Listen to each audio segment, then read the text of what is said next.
information and entertainment purposes only. CHSRHealthyLife.net does not recommend, endorse, or object to the views, products, or topics expressed or discussed by show hosts or their guests. We suggest you always consult with your own personal, medical, financial, or legal advisor.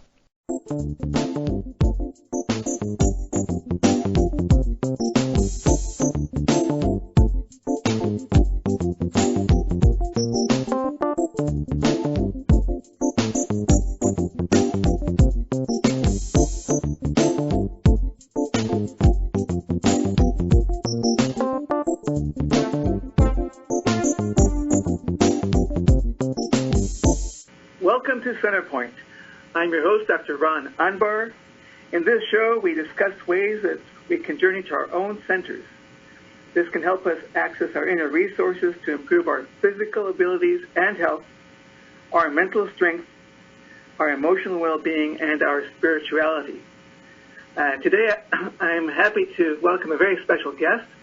His name is Patrick. He's one of my former patients, and Patrick's going to help us understand how reaching into your inner core can help transform your life. Welcome, Patrick. Hi, thank you so much for having me, Dr. Anvar. I appreciate this. Absolutely. We're glad to have you. So a little background on Patrick. I met him, I think it's coming up on 6 years ago, when he was a junior in high school, and he came to Centerpoint Medicine, which is my practice here in La Jolla, California, as a junior to help with his high anxiety. He had panic attacks and also some suicidal ideation. And what we do at Centerpoint Medicine is provide young people with instruction in hypnosis and counseling. And after half a year, he finished his therapy here. But then a couple of years later, he came and shadowed me because he became interested in the cognitive sciences as a college student. And for a couple of summers, Patrick and I saw a lot of patients together. So Patrick's now a college graduate and is working in the healthcare industry. So again, Patrick, thank you so much for joining us.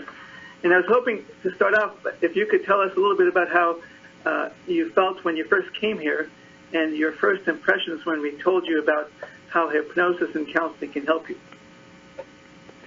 Right, yeah. So I originally came to Centerpoint Medicine, like Dr. Anbar said, junior year of high school. I was having a lot of racing thoughts, uncontrollable thoughts, things that I felt like were out of my control. My initial reaction to hearing about hypnosis and subconscious mind was one of skepticism, to say the least. I can say, though, after just the first therapy session and learning what utilizing your subconscious actually means and what hypnosis actually means rather than what is portrayed in the media, I was able to gain a firmer grasp on who I was, to calm the high anxiety and the racing thoughts that I didn't know how to control before. After my therapy sessions for around 6 months at Centerpoint Medicine, I was able to remain calm and really think through why I'm feeling certain ways and tackle all of the problems that I was having in my life at that point. I'm wondering if we could talk a bit about your preconceptions about hypnosis, because in approaching people to teach them about hypnosis and teach them about the resources they have inside, skepticism is often the reaction. So coming here, how did you get referred to Centerpoint Medicine, and what did you think of what you heard before you even started working with us? Right. So I was referred to Centerpoint Medicine from my primary care physician at Scripps Clinic. She had mentioned how you were helping young adolescents such as myself, specifically with the issues that I was presenting with. And when I first heard about hypnosis and that it was hypnotherapy, it was a bit of a struggle for me to actually open my mind and be willing to go to Centerpoint Medicine. The main idea that I had about hypnosis in my mind was kind of like a magician on stage who does all these hypnotic acts to their participants and their volunteers. And I never really believed that actually happened on stage, but I really didn't understand what hypnosis was. I just thought it was some magic hooey stuff, to be honest. And that was primarily the skepticism that I had going into hypnotherapy, but I decided to give it a try because nothing else was seeming to work at that time. So I became more open-minded to the idea. I had the same feelings about hypnosis before I fell into it as a physician, because that's the impression people get from our society. So after the first session, when I explained to you what hypnosis wasn't, and so it wasn't a magic show, it wasn't evildoers, it wasn't mind control, were you convinced, or did it take some work before you realized its potential?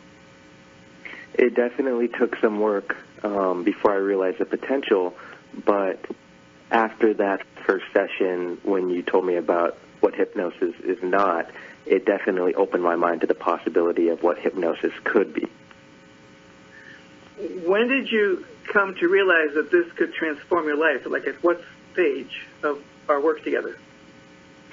Right. I think around 3 or 4 sessions in, when I had really started to utilize the tool of calming myself by relaxing and imagining my relaxation place and imagining all my senses in that place, remaining calm by imagining that. I think after that, the clarity in my thoughts and my actions was much more in sync with what I was looking for when I came in. And I think from that point on, everything really fell into place, and I started listening to my internal dialogue, my internal self, a lot more, just because I was able to calm all the surface-level thoughts that I was having. So I think you found what a lot of my patients do find is that when they take time to listen to themselves, they find a lot of insights that are there, but we don't pay attention to. In fact, recently I was talking to an individual about how smartphones affect our lives, and one of the things that I realized is that when we have a few minutes during our daily activities, we often reach for the smartphone and text somebody or play a game, and we actually don't take that time to sort of quiet ourselves and listen to ourselves. So with modern society, there's even less opportunity to really hear ourselves than perhaps 20 years ago. Do you find that in your life as well? Yes, definitely. Even now, I'll have days where I realize I'm spending too much time on my phone or it's distracting me, and I'll try to put it away. It's almost like a conditioned behavior to distract myself from listening to who I actually am and what I'm actually thinking. But definitely with Centerpoint Medicine, I was able to limit those distractions and focus on my intuition. Now, you mentioned that we taught you how to calm yourself by going to a relaxing place. There are actually other ways that we teach people to calm. I don't know if we taught that to you. What have you learned? Have you learned other ways of calming besides the imagining being in a calm place? It was primarily the imagining, and then also box breathing method, 4 seconds in, hold for 4 seconds, and exhale for 4 seconds, really focusing your mind on a particular focal point. Right, so breathing is another great way to relax. Oftentimes, as a pulmonologist, I tell people to inhale through their nose and exhale through their mouth. And the reason for that is when you inhale air through your nose, the nose warms the air and humidifies it, so it's more comfortable. And you exhale through your mouth because it's easier to exhale through a large portal like the mouth. So indeed, breathing is a way of calming. And then you mentioned the focal points. Another way of calming is to pick a spot on the wall, maybe above eye level, and just stare at it. And in time, you become calm. Other ways of calming could include thinking of a mantra word, or like making the sound Om. That's barred from meditation. That can also calm and allow you to hear your inner thoughts. So one of the things that I've started teaching a lot of patients is how to interact directly with their subconscious. How would you define subconscious, Patrick? What does that mean to you? I would define it as the inner voice in my head that isn't always heard. And do you, from your experience with the subconscious, what is its realm? What is it capable of doing? I think if you can utilize it correctly, it's capable of steering your life exactly how you want your life to be led. And where does the subconscious gain its knowledge and wisdom from? Do you have a sense of that? I think that it's years of habits and conditions and experiences that people go through that ultimately shape their subconscious mind, which is really just the unconscious mind conditioned to live your life and automate tasks. So, for example, one of the things I learned at Centerpoint Medicine about my subconscious mind is that actually most of your daily activities are done by your subconscious mind. You're not consciously doing them. If you do the same things every single day, it's just automatic and habitual.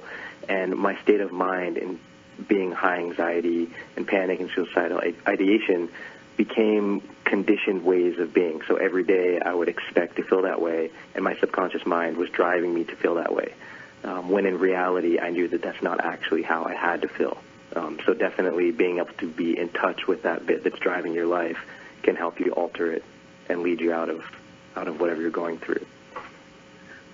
So you felt your subconscious mind was driving for example, the anxiety or suicidal ideation, or was it possible that your subconscious mind also had the solution to how to let go of those ideas?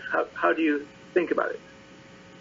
I think it was both. I think the subconscious mind, in terms of not me consciously thinking about what it's doing on a day-to-day basis, was driving the anxiety and suicidal ideation. But the second that I was able to connect with it was the second that the solutions came to the forefront. Sometimes I wonder whether we have different subconscious elements. So a part of us, for example, might be driving the anxiety, as you mentioned, but a part of the subconscious mind can actually help resolve it. When I've done personality tests on the part of the subconscious mind that offers solutions, it tends to be, for most patients, much calmer than the conscious self. So it's interesting. When we say subconscious, we're really lumping a lot of stuff together. Again, as you said, Patrick, it's things that we're not aware of, but there may be different elements of that. For example, if you believe in things in this universe beyond certainly beyond our conscious awareness, but let's say beyond ourselves, some people will talk about religion in that sense, some people talk about spirituality. The subconscious mind may have access to that kind of realm. Have you had any such experiences? I personally haven't had any, but I definitely know people and patients who have. Right, although I think you have a good spiritual sense, and I know that because we've known each other for a while. And where do you think that spiritual sense comes from? How do you know? Where do you get the feeling from that there's more to life than meets the eye? Yeah, I think that information is definitely not something I'm always consciously thinking about. I think it's definitely manifested in the subconscious mind, or an element of the subconscious mind. At the same time, I think that the experiences that we have growing up, what we're told, what we learn in school, can play a habitual role in programming the subconscious mind to believe a certain way or to be less or more spiritual. And I think a combination of those factors results in the spirituality and beliefs that are rooted in your subconscious mind. I think that's really well said, and I think how we were raised does affect how we view life. So if we're raised in a home where you talk about spiritual matters or subconscious thoughts, and you're told, well, that's just pretend, it's not real, don't talk about it, we learn to not go in that direction. On the other hand, if we live in a home where that's accepted, then we're more apt to be, for example, spiritual. Now, I'm sure many of our listeners are curious how you interact with the subconscious mind. You mentioned quieting the mind to hear your inner thoughts. What other methods have you used to interact, to talk to yourself? Right. So definitely quieting the mind was one way. And once you calm your mind and free yourself of distractions, and you are open-minded to the idea of the subconscious giving you ideas and solutions to problems that you have in your life, one of the ways that I felt I could harness it was by imagining a notebook or a whiteboard, and I would ask myself questions, typically yes or no, but also questions that didn't have a yes or no answer. And I would see what shows up on the whiteboard, what shows up on the notepad, in my mind, imagining it. And I would say the vast majority of the times, the answers that were given were the most truthful answers, the ones that I didn't necessarily think about or want to think about, but the answers nonetheless. So how did you cope when the subconscious mind said something you didn't necessarily want to hear? How did you deal with that?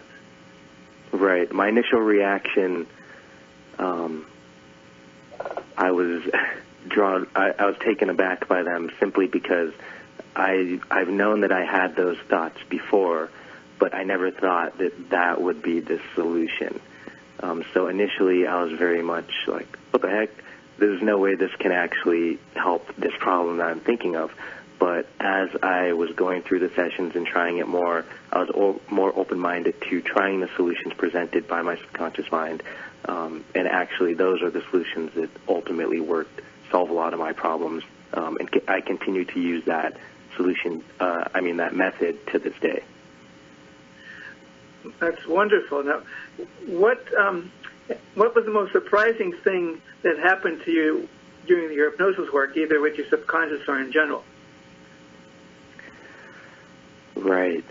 I think the most surprising thing that happened to me about the work was the clarity of thought that I had after doing these activities and these exercises, and really becoming one with myself. Like you could almost say it's unifying your subconscious and conscious mind. Nowadays, I feel like my intuition and my quote-unquote gut feeling is so strong, and I think it's just because I'm an active listener to it. I don't think that I never had a gut feeling or never had an intuition before, but nowadays it's something that I try to lead my life by, and it's served out incredibly well ever since. Are you still anxious? Yeah, I'm definitely anxious about certain things. Just as anybody has worries about life, it's just a facet of the elements in people's lives that make them anxious. But as a generalized notion, no, I'm not anxious anymore. There's still things that make me anxious, such as interviews or day-to-day worries, but those are all things that I am now easily able to control and maintain my calm nature by using the exercises I learned at Centerpoint. So it's interesting. It's worth noting that anxiety by itself, it not only is normal, but is useful. If you're anxious about an interview, you might prepare more, right? If you're anxious about a test, you might be more careful while taking the test. It's when anxiety interferes with your life, as it used to in your case, then it could be classified as an anxiety disorder, and that's what you might need therapy for. What about the suicidal ideation? I assume those have stopped. When did it stop? How do you think it stopped? I think that when I started listening to the solutions my subconscious mind were giving me for example, when I was asking the question, why am I having these thoughts? What are some things I need to change in my life to appease these thoughts and move on? And really listening to those solutions that it gave, whether it be take more time for other people, focus on things other than yourself, giving gratitude to what you do have, switching to an abundance rather than a scarcity mindset. All those solutions given by my subconscious mind helped to guide me away from the destructive thoughts that I was having.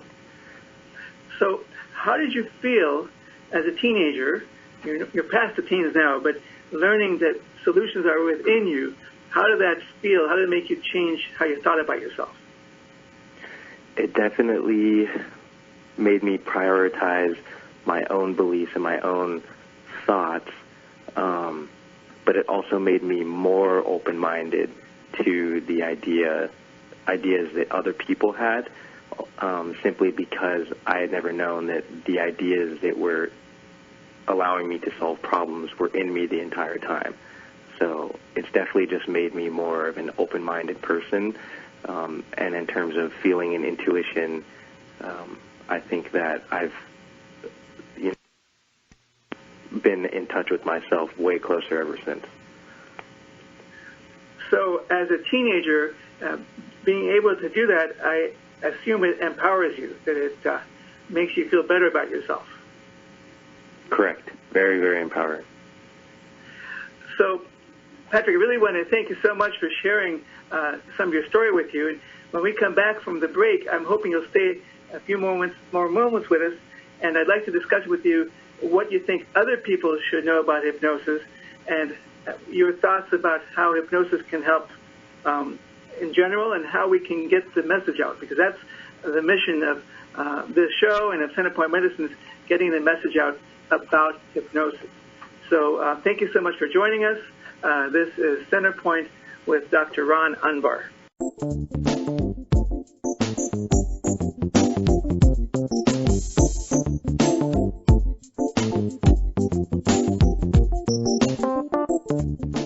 Healing and changing children's lives with hypnosis is very real and very possible. Dr. Ron Ambar's new book, Changing Children's Lives with Hypnosis, provides you meaningful stories and expert explanations to show you not only the process of hypnosis, but its many benefits for overall wellness.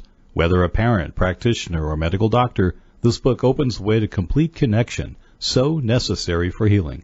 Get your copy of Changing Children's Lives with Hypnosis at Amazon.com or visit dranbar.com. HealthyLife.net, where positive overcomes negative.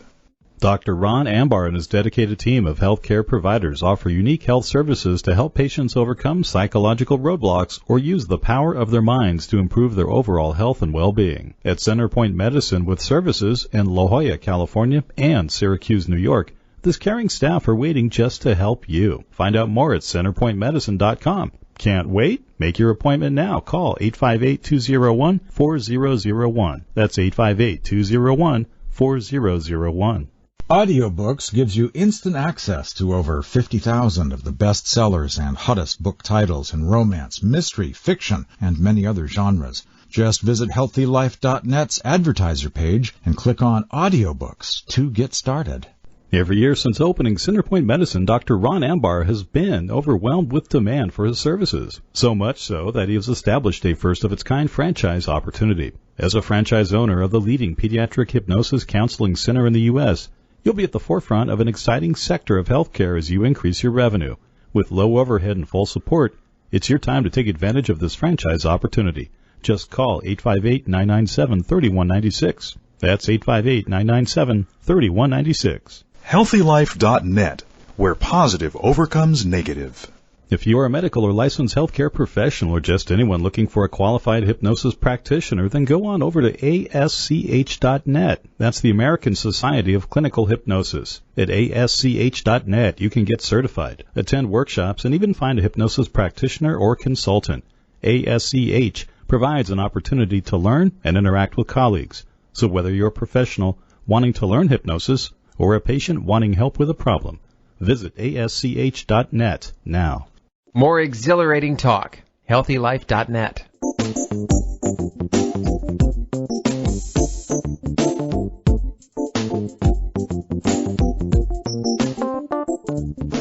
Welcome back to Centerpoint with Dr. Ron Unbar and our special guest today, Patrick, who has shared with us how he grew and was empowered through the use of hypnosis, listening to his inner self, and interactions with his subconscious. Patrick, again, thank you so much for joining us today. Of course, my pleasure. So I'm wondering if we could spend some time brainstorming about how you think hypnosis could be used out there for other people in this country, and how do we get the message out there? I'd love to hear your thoughts. Right. I think definitely there's a stigma around hypnosis not just in this country but worldwide, that it is some type of magic or somebody else hypnotizes you. I think we definitely need to normalize the idea that hypnosis is actually not that, and that it's actually a tool for you to use to calm your mind and help you live a better life and empower yourself. So I think the first step would definitely be trying to normalize the idea of hypnosis in clinical and therapeutic settings. And then secondly, I think spreading by word of mouth and talking anecdotally about experiences and how they've helped people is very powerful. So going that route. And that's also why I really like your book, because you talk about that a lot. So thanks for mentioning the book. It's called Changing Children's Lives with Hypnosis, A Journey to the Center. And actually, you're absolutely right. I wrote the book to help change people's minds about what hypnosis is. And one of the challenges has been how to be heard. I mean, you know it works. I know it works. Hopefully our listeners know, but that's a relatively small number of people. How do we tell the public? Because there's so much stuff out there about various therapies. And really, it's not just about hypnosis we're talking about. We're talking about learning to listen to yourself. The solutions are inside each one of us. In fact, one of the metaphors I use with my patients is I tell them, I ask them, when a bone breaks in your arm and I put a cast on, who heals the bone? And the patients will respond, well, the body heals the bone. And I say, what's the role of the cast? And they'll say, well, the cast stabilizes the arm until you're healed. And I'll say that's exactly what counseling and hypnosis is about. We stabilize you while you heal yourself. So really the message we want to get out there is not just that hypnosis is cool, but that you can find the answers you need from yourself. And hypnosis is one technique through which you can hear yourself. So do you have any ideas about, I'm picking your brain, Patrick, any ideas how we get that message out, how to get people to hear it? Right. I mean, I think definitely having many articles on the ideas of hypnosis, trying to show that hypnosis is not how it's portrayed. And again, like I said, talking about people who've used it to empower their lives. In today's society, it seems like everybody just wants to listen to positions of authority. So if somebody with a lot of power, a lot of authority talks about anything, people are going to catch on. If there's some way that there's a person in position of power or authority, and they've actually utilized hypnosis to get to that point, that could definitely be a good way to convince people that it's a beneficial technique. It's just a bummer that it would have to go through that method. Because ironically, what we want to teach is that each person can be their own authority if they only listen to themselves. They don't need somebody else to tell them what to do. If they listen to themselves, they'll find that they know what to do. One of the things that has really struck me is that teenagers, even young teenagers, when they listen to themselves, have great wisdom and great intelligence, but they don't tap into it. The typical teen doesn't think about what they know when he or she makes a decision. And so when you learn hypnosis, you can actually listen to yourself better. Do you have some thoughts, Patrick, about what kind of people could best benefit from hypnosis based on your experience?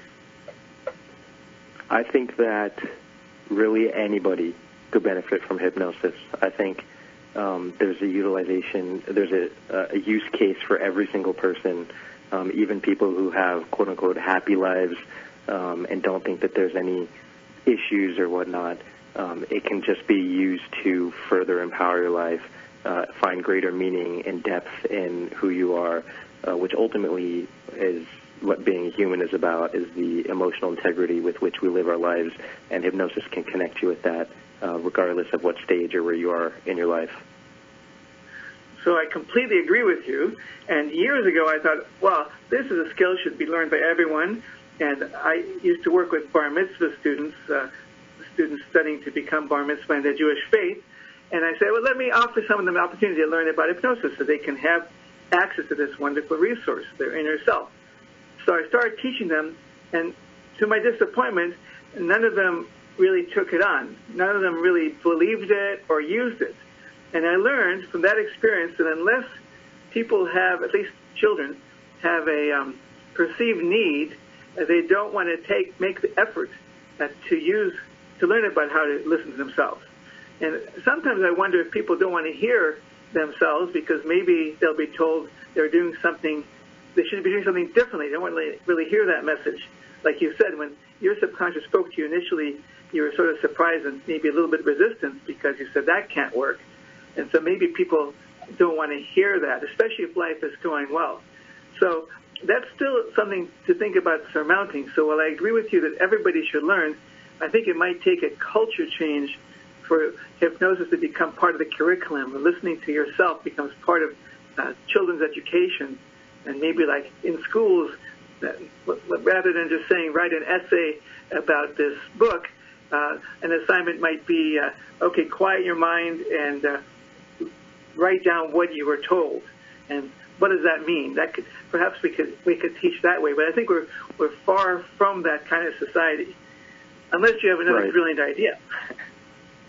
Right. I mean, I definitely agree with that. I think that it starts from the youth, and there's always going to be positions of authority, whether it's your parents or teachers, and unless those parents or teachers or people you're growing up with talk to you about, or are active listeners in your life, and really take hold of what you're talking about and listen to that, I think that can teach children and adolescents and even adults eventually that they are able to listen to themselves. So I definitely think it starts from our culture and our society being active listeners and not just saying, hey, like, you're just a kid, you don't really know what you're talking about, or just turning a cold ear towards that person. I think that's a very important point you're making. I think oftentimes children are not listened to.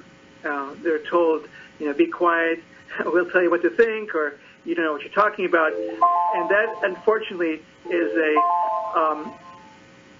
prevents them from expressing themselves more.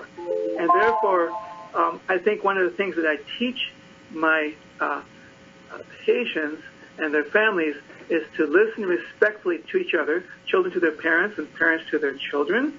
And that fosters the children's self-reliance and feeling better about themselves.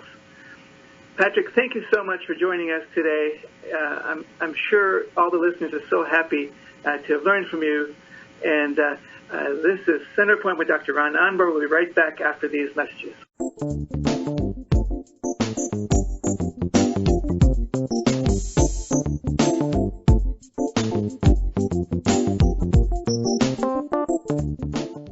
Make-A-Wish has been granting life-changing wishes for children and families for over 40 years. A wish is something that gives children the opportunity to look outside their illness and restore a sense of childhood back to the child. With the help of donors and more than 43,000 worldwide volunteers, Make-A-Wish has collectively granted more than 520,000 wishes worldwide. Dr. Anbar has referred many patients to Make-A-Wish.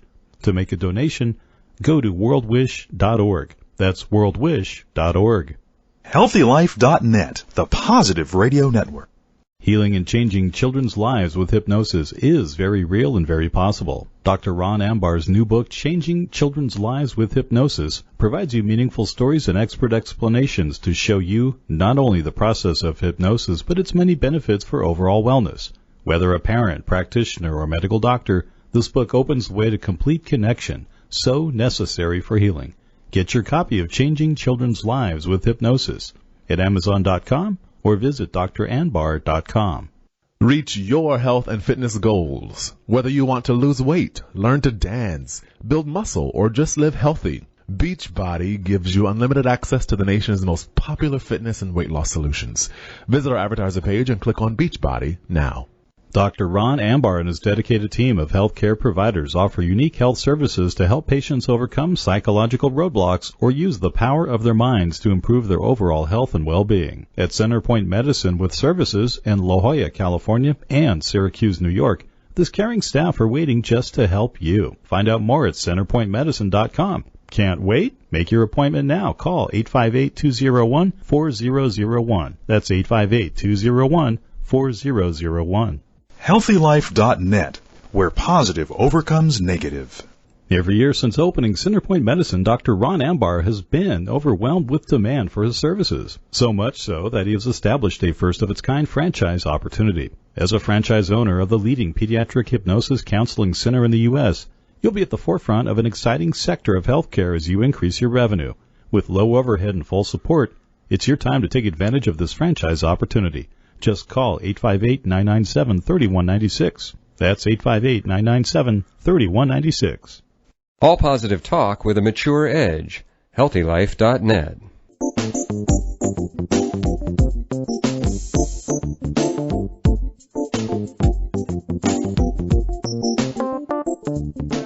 Welcome back to Center Point with Dr. Ron Anbar. I'm so glad you've joined us today. Patrick was awesome, as I'm sure you will agree. So in this segment, the second to last segment, I'm going to usually tell you stories involving some of my past patients. And in the last segment of the show, as we will do every week, we'll teach you a skill that you can employ immediately in your life based on what I've learned from hypnosis and reaching the inner core or the subconscious. So I thought today maybe we'll spend a few minutes introducing you. I talked last week about how I fell into the world of hypnosis. Perhaps we'll spend some time so you get to know me and my background a little bit better of how I got into medicine as a career.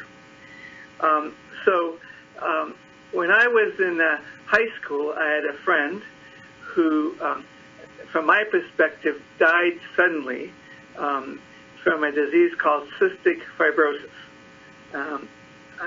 He had been ill for a number of years, but I was not aware of that because I was just a kid. And cystic fibrosis is a disease involving the lungs. It's a genetic disease. You're born with it.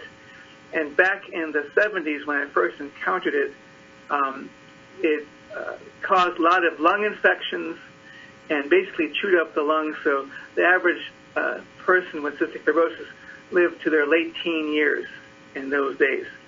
I should tell you the good news is because of research and a lot of hard work on the part of scientists, doctors, and patients, there are a lot of new therapies for cystic fibrosis. So in 2022, the life expectancy for CF patients is reaching into the high 40s, and children born with this disease today may even live a normal lifespan. We've come along that far. But back in the 70s, when I had the classmate who died of CF, I was shocked and didn't know much about it. That summer, I volunteered at the Children's Hospital of Stanford, helping in the playroom at the hospital. Now, I was not interested in the field of medicine, in part because I did not like blood and gore, and I did not especially like stern physicians, but I love children. Ever since I was a youngster, I actually volunteered and had a job with nursery school kids when I was 13 years old or so. So I volunteered at Children's Hospital of Stanford. I met a young man named Harry. He was 12, I was 16, and he also had cystic fibrosis. And we played football, we played Monopoly. He was in the hospital like 4 times a year to receive intravenous antibiotic therapies for 2 to 3 weeks at a time. And we became friends. And after I finished volunteering, we maintained a friendship, and we became pen pals for several years. When I went to medical school in Chicago, he actually visited me for a week in Chicago. He was living in California at the time. And also, I had visited him at his home when he got his driver's license. He drove me around in his car, and it was this big, cool thing. But then, when I was in my 3rd year of medical school in January, cold winter day, I get a phone call that Larry had passed away at the age of 19. Harry, sorry, passed away at the age of 19. And that hit me hard because we'd known each other for 7 years, and he was an important part of my life. And thereafter, when I had to decide later in a career, medicine seemed a little bit more plausible. But I didn't really my knowing him helped me go into medicine, and his death made me think about going into pulmonary medicine in particular. But if I could just go back to my college experience, as a college student, I had a major in psychology and biology, and I was very interested in journalism. I worked as the editor of the school newspaper, and I also, in my senior year, got involved in religion with Judaism. And these seemed like different areas in my life, and only later, 15, 20 years later, when I fell into the field of hypnosis, I found a field that combined all of my interests. I didn't know such a field existed. So working in medical hypnosis, I use my skills as a physician, my interest in psychology, I write a lot about it, and there's a spiritual aspect to it that we have talked about some already. And this is one reason I tell college students to take a broad curriculum. You never know how it's all going to fall into place later in your life. So don't just pick one particular area in which to specialize. So I told you before I didn't like medicine for a long time because of the blood and gore, and I was having so much fun in college, I decided maybe I'll go for 5 years and do an economics major as well. And I ran to become the chief editor of the newspaper in my senior year, and I lost the election. That was near the end of my junior year. And once I lost the election, I was disheartened, and I said, well, I really don't want to go to college for 5 years. I guess I better figure out what I'm going to do after I'm graduated. And I called a friend of mine, and I said, what do you think I should do? And he said, what about medicine? I said, medicine? Yuck. I don't like the intensity of the pre-meds I knew. I don't like the procedures. And he said, you could get used to it. Now, the summer after my first year in college, I worked in a laboratory investigating squirrel monkeys, doing research with squirrel monkeys. Those of you who don't know squirrel monkeys, they're little tiny creatures that smell really bad. And at the beginning of the summer, I said, oh, this is awful. But by the end of the summer, I couldn't smell them anymore because I had been desensitized to it. My nose got used to it. And I said, maybe I can desensitize to blood and gore. All right, I said, I'll go to medical school. And that was sort of the decision to go into medicine. And indeed, I got used to it. I figured out that if somebody else's blood is not the same as your own, although I remained squeamish about blood draws for years thereafter, in medical school we actually had to draw each other's blood to practice doing that, and I refused to let somebody draw blood on me. I was still reasonably immature when we started. So that sort of got me into medical school. I remember studying a lot. In fact, when I first got into medical school, I was really concerned that if I didn't study well, I'd miss some information about some rare disease and that I wouldn't diagnose it properly. And so I studied till 11 o'clock at night, every night, to make sure to absorb every bit of information I could. And that lasted about 3 weeks because I was very unhappy. All work and no play doesn't quite do it for us. So at that point, I switched gears. I got involved in some clubs, and I studied till 8 o'clock at night, and I became a much happier person. And I realized as my career goes on, education continues always. So you see patients, you don't quite understand them, you go read about it, and then you can apply what you've learned. And in future shows, I'll share more about my experiences in medical school and my later training in pediatric medicine and pediatric pulmonology. This is Centerpoint with Dr. Ron Anbar.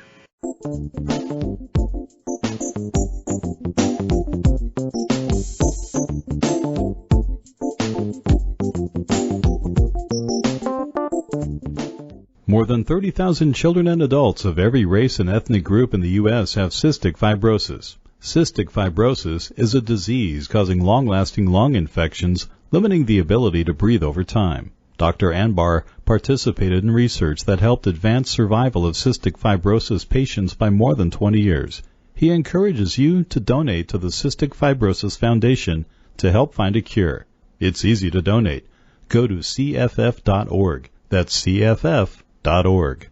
HealthyLife.net, the Positive Radio Network. If you are a medical or licensed healthcare professional or just anyone looking for a qualified hypnosis practitioner, then go on over to ASCH.net. That's the American Society of Clinical Hypnosis. At ASCH.net, you can get certified, attend workshops, and even find a hypnosis practitioner or consultant.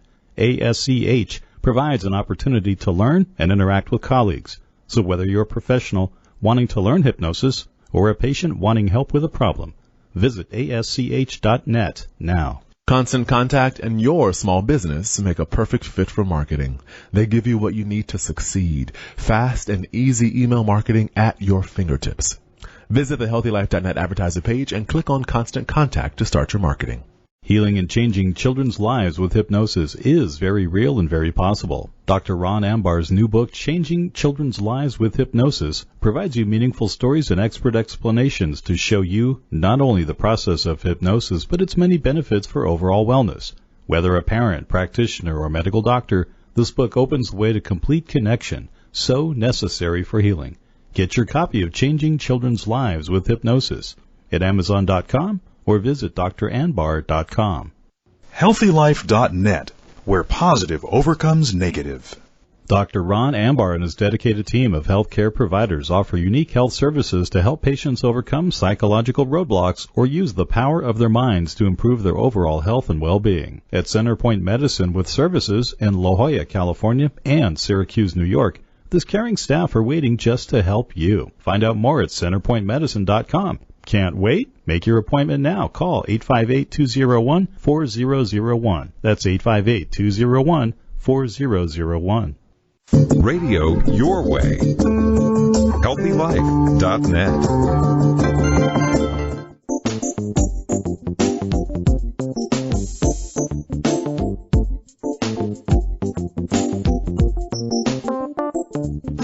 Welcome back to Centerpoint. This is Dr. Ron Anbar, your host. We had a great show. I am excited to share the last few minutes with you with what you can do on your own. So as Patrick and I discussed, hypnosis is not what people think it is. Hypnosis can be so useful. And the point I'd like to make in the last few minutes here today is the idea that hypnosis is not unusual. It's all around us. And when you recognize it to be there, you can start utilizing it even if you're not working with a therapist, even if you're not doing hypnosis formally. So, for example, when you are doing things out of habit and you're not thinking about doing them, such as putting on your shoes or even driving your car, that's a hypnotic experience. Your conscious mind is thinking about whatever thoughts you have, and your subconscious mind is taking over the activity. So that's a form of hypnosis. In fact, many of us, when we've driven our car 3 miles down the highway, we'll have the experience of, how did I get here? And that's because we've been in a state of hypnosis. If you go to a movie and you're really engrossed in the movie, you may forget about real life for a moment. Or the movie might be over, and you might say, what, that was 2 hours already? Because you lost sense of time. That's hypnosis. When you do formal hypnosis, you can lose sense of time. You can really get absorbed in it. And frequently my patients will say, what, the session's already over? And I'll say, yeah, 45 minutes are gone. And you say, whoa, how did that happen? That's called time distortion. So we can experience that kind of interaction in real life without formal hypnosis. How many of you have been in a boring lecture and started daydreaming? Daydreaming is a form of hypnosis. So recognize that we do hypnosis all the time, and the elements of hypnosis, the suggestibility, the ability to take in ideas and thoughts, are there in usual life as well. So if you give yourself suggestions when you're daydreaming, if you want to problem solve while watching a movie, perhaps even, you can ask yourself to do so and then you get some interesting information. If you're a parent and you're working with your child, keep in mind that your child not only has a conscious mind, but has a subconscious mind. Keep in mind that how you talk to your child affects how their subconscious mind thinks. If your child doesn't do his or her homework and you say, you're really lazy, the subconscious mind imprints, you're really lazy.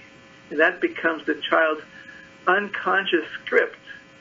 Patrick talked about a part of his mind that was anxious, that the subconscious mind was anxious. Perhaps his parent, when he was young, did certain things that made him anxious.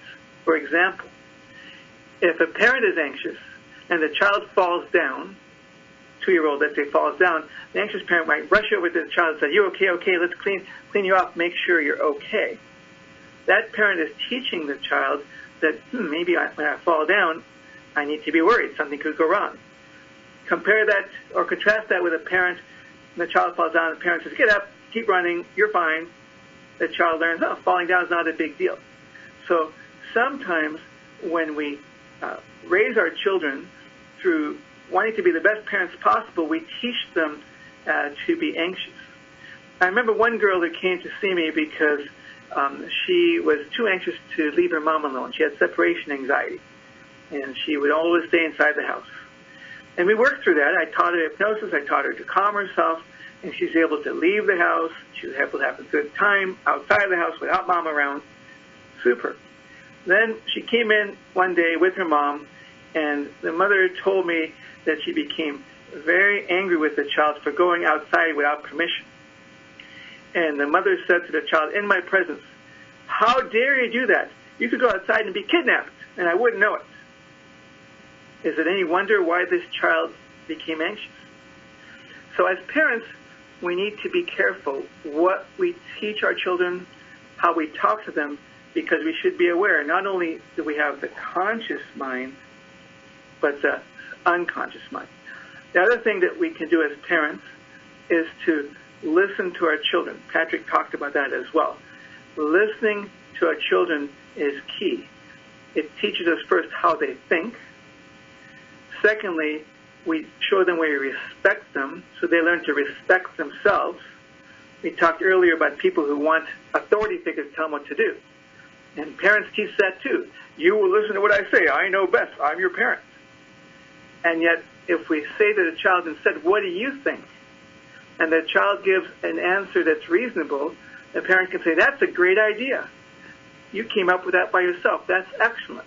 That's how parents can teach children to rely on themselves.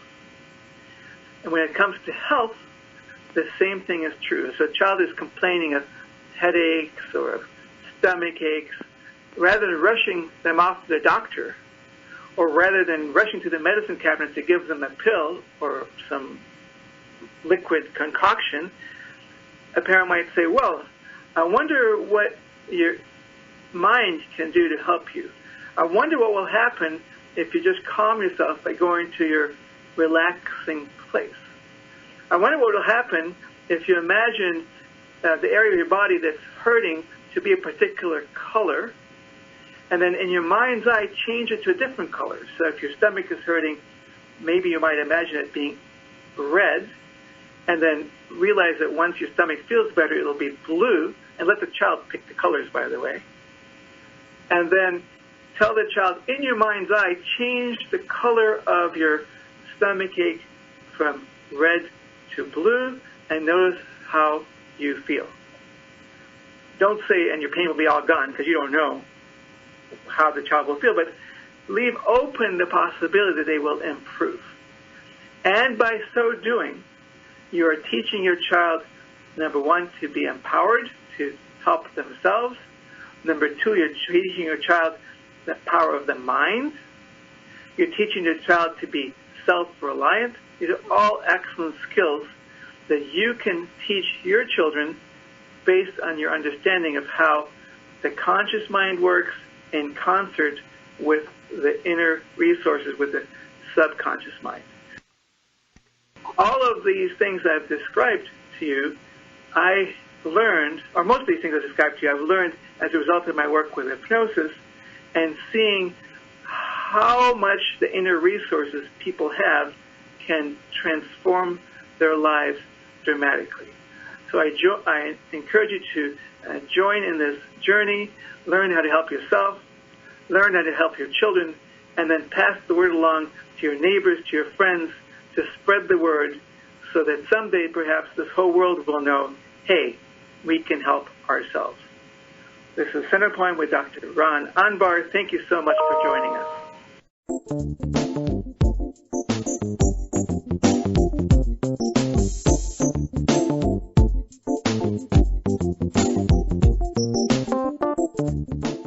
Heads up, there's a sound and light chamber therapy offered in La Jolla, California at the Center for Holistic Well-Being. Using light and sound frequency produces an energetic vibration that can help restore our body's cellular, biochemical, and neurological balance as well as help detoxification without harmful side effects.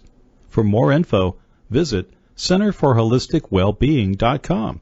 Better yet, schedule an appointment. Call 858-215-5489. That's 858-215-5489. HealthyLife.net, the positive radio network. Every year since opening Centerpoint Medicine, Dr. Ron Ambar has been overwhelmed with demand for his services. So much so that he has established a first-of-its-kind franchise opportunity. As a franchise owner of the leading pediatric hypnosis counseling center in the U.S., you'll be at the forefront of an exciting sector of healthcare as you increase your revenue. With low overhead and full support, it's your time to take advantage of this franchise opportunity. Just call 858-997-3196. That's 858-997-3196. Get high-quality glasses, sunglasses, and prescription lenses at eyeglasses.com. Choose from over 250,000 items and 400 brands. Already have frames? Get replacement lenses. It's easy. Go to our advertiser page and click eyeglasses.com.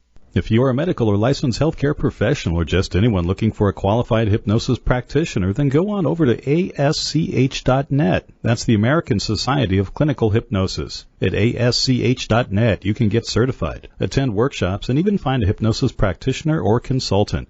ASCH provides an opportunity to learn and interact with colleagues. So whether you're a professional wanting to learn hypnosis or a patient wanting help with a problem, visit ASCH.net now. Uplifting Talk. HealthyLife.net.